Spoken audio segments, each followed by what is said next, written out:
காமத்திரிவோண ராசினா காமம்னா என்னங்க? மகிழ்ச்சி படுத்துறது. காமம் என்ற மகிழ்ச்சி. அப்ப மகிழ்ச்சியை சொல்லக்கூடிய ராசி.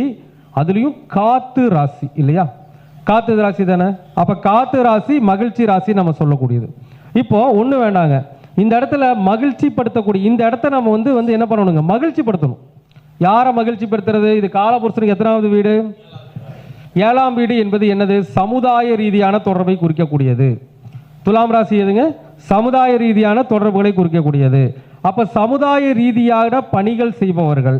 அதுல 8ஆம் இடம்னா என்னங்க? அசுத்தத்தை சுத்தம் செய்பவர்கள். அப்படின்னா அசுத்தத்தை விளக்குறவங்க யாரு? ஒன்று தூய்மை தொழிலாளர்கள், அல்லது கழிப்பறை சுத்தம் செய்பவர்கள், அல்லது சாக்கடை சுத்தம் செய்பவர்கள். இந்த மாதிரி நபர்களுக்கு, கழிப்பறை சுத்தம் செய்யக்கூடிய நபர்களுக்கோ அல்லது சாக்கடை சுத்தம் செய்யக்கூடிய நபர்களுக்கோ தூய்மை தொழிலாளர்களுக்கோ